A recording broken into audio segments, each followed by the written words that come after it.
Allora, stamattina, visto che era presto perché c'è sciopero, passo un attimo prima in biblioteca che devo restituire questo libro. Ieri mi hanno telefonato per dirmi ehi, è un po' in ritardo con la riconsegna e niente, mi prende sempre l'ansia, invece poi sono gentili anche se uno ritarda a consegnare. Comunque qui a Viterbo c'è una biblioteca molto fornita, mi piace molto. Allora, sono arrivata a studio. Oggi l'idea, visto che non ho corsi stamattina, è quello di dare un po' una sistemata all'area laboratorio e ho pensato di fare questo video nel frattempo perché magari molti che iniziano a lavorare la ceramica, oltre al problema di dove andare a cuocere quello che realizzano, hanno anche il problema di dove lavorare a casa. Allora, chiunque inizia a lavorare la ceramica non è che apre uno studio, inizia a lavorare a casa. Io inizialmente lavoravo in un garage esterno, diciamo che avere un'area dedicata a questo hobby è importante perché poi è un hobby che sporca parecchio, si crea molta polvere, quindi oggi sistemo e do una pulita, cosa che faccio ogni 10 giorni circa, in teoria dovrei farlo una volta a settimana perché comunque l'argilla rilascia molta polvere. Poi mi piace lavorare comunque in un ambiente ordinato, mentre a casa non sono molto ordinata ma ci sto anche molto poco.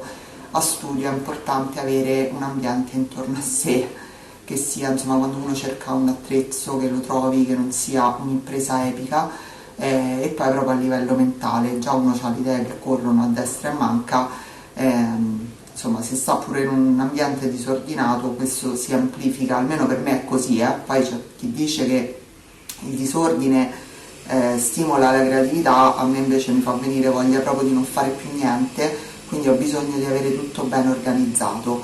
Allora, diciamo che cosa c'entra farvi vedere come sistemo qua con l'idea di allestire magari una stanza di casa o un angolo a laboratorio per la ceramica? C'entra perché comunque anche questo spazio qua dove lavoro non è uno spazio molto grande perché lo studio è diviso. All'ingresso c'è una parte espositiva, quindi dove metto tutte le sculture, e poi c'è una parte di laboratorio vero e proprio che è uno spazio che non supera i 10 metri quadri e quindi diciamo che può essere utile per capire come allestire anche uno spazio a casa, con la sola differenza che magari voi, se realizzate delle opere, poi dovete tenerle nello stesso ambiente, mentre io ho la parte espositiva, quindi le sculture quando sono fatte le metto nella parte espositiva e qui lavoro e basta, non ci sono delle opere.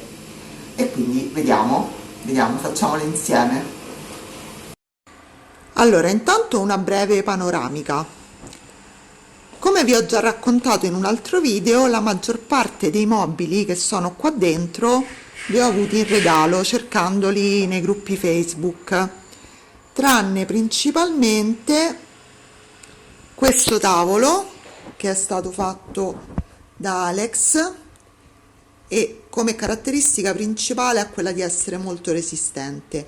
Quindi quello che vi dico io, magari non così grande, però diciamo magari il tavolo su cui si lavora ha un'importanza maggiore di altre cose, quindi magari investire più su quello che su altro. L'importanza di avere molti ripiani, poi vediamo bene. Adesso dietro al tavolo io ho posizionato della carta adesiva che costa pochi euro ma è molto utile perché si preserva il muro dagli schizzi di argilla eccetera eccetera. Questa con un pannetto la pulite.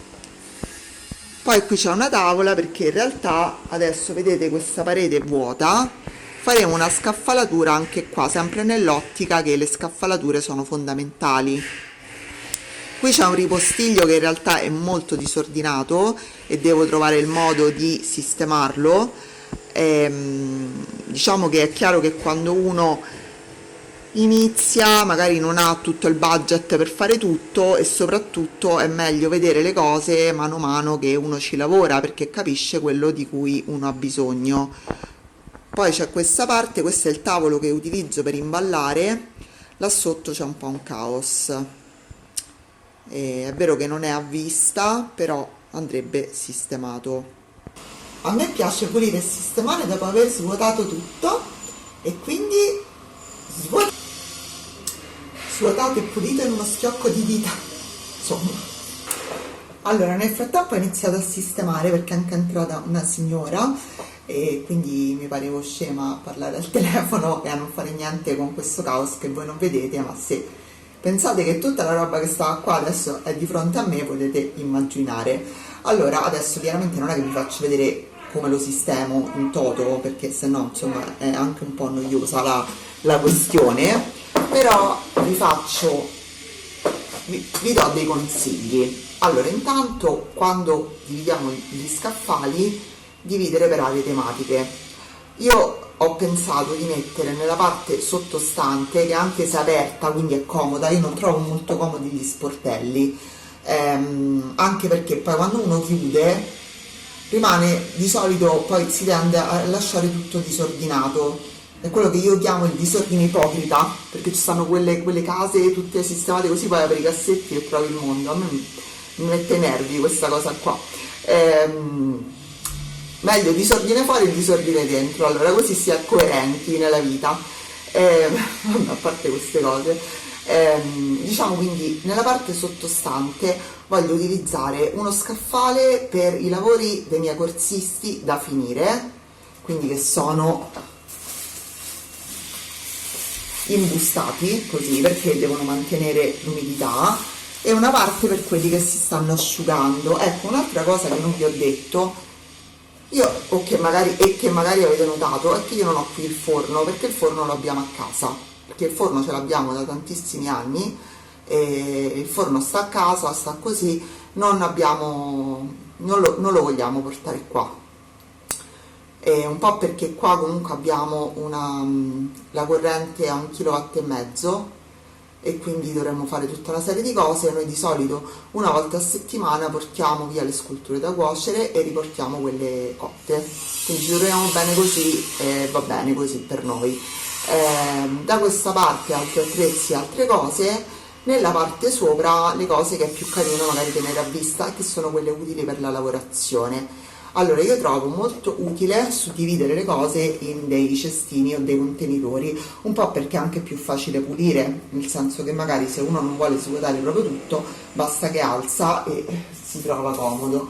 Io per esempio utilizzo questi per dividere i colori. Qui ho gli ingobbi, qui abbiamo gli smalti, poi ne ho un altro in cui tengo gli acrilici, e questi sono anche carini da mostrare. Poi barattolini per i pennelli eccetera eccetera. Per gli attrezzi io ho questi che tutti mi invidiano, dicono sempre come sono belli, però in realtà adesso vi dico una cosa, questi qua io ne avevo fatti un po' e li avevo messi tanto tempo fa in vendita, e praticamente ne ho venduti 2 e gli altri non se li ha filati nessuno, quindi a un certo punto, siccome mi piacevano, ho detto li uso io per gli attrezzi. Da quando li uso io per gli attrezzi tutti: ah, ma che bello, me lo fai, ma non te li potevi comprare prima quando erano in vendita? Adesso non te lo posso dare perché comunque magari sono anche nei vari traslochi e cose scheggiati, e quindi vabbè, niente, piccola breve storia triste. Per quanto riguarda invece sotto a questo tavolo, adesso vi faccio vedere. Allora, sotto al tavolo ho un secchio, i secchi sono molto utili, e poi ho delle cassette della frutta, anche queste molto utili, anche se vorrei trovare quelle di legno che sono più carine, però comunque si impilano. E qui tengo dei manufatti che vengono fatti durante i corsi e che ancora devono essere ritirati. Ci metto delle etichette in modo che mi possa ricordare bene di chi sono, quando le hanno fatti, eccetera eccetera. In questo scaffale invece tengo più che altro materiale per imballare, nella parte superiore i lavori nostri ad asciugare, che ora non si vedono perché sono tutti altorilievi, quindi sono piatti, materiale per imballare, lavori che devono essere ritirati da clienti. Sotto abbiamo setti ancora da finire, robe burocratiche. Di qua ho l'angolo per la tisana, quello nella busta sopra il mio pranzo che mi porto da casa, e quindi penso comunque di mantenerlo così, cioè lo sistemo, però la suddivisione è già questa. E ora, visto che sono stata molto brava prima a svuotare tutto, a pulire con uno schiocco di dita, adesso vi faccio vedere con uno schiocco di dita pure, adesso tutto sarà a posto. Vabbè, comunque, mentre facevo la cretina come se non ci fosse un domani con questa storia degli schiocchi di dita, ho fatto cadere la mia tavolozza degli acrilici. Io mi trovo bene con queste super economiche in plastica. Guardate che cosa è successo. No, vabbè, scoperta incredibile. Praticamente per pulire la tavolozza basta farla cadere rovinosamente a terra. Qui c'è questa che è bellissima, non so. Allora, avendo spostato il telefono per filmare la tavolozza che era caduta, chiaramente l'effetto dello schiocco di dita non poteva venire perché non ricordavo più dove era posizionato il telefono. Quindi niente, avete scoperto il mio segreto, non sono davvero capace di svuotare, pulire e sistemare con uno schiocco di dita, però questo è il risultato adesso, molto meglio di prima, anche se ancora non perfetto, però piano piano ci si arriva. Spero che in questo video abbiate trovato dei consigli per allestire il vostro spazio, e fatemi sapere se per voi c'è qualcosa di assolutamente indispensabile nel vostro studio per lavorare, e se vi va potete anche mandarci su Instagram le foto dei vostri studi. Alla prossima!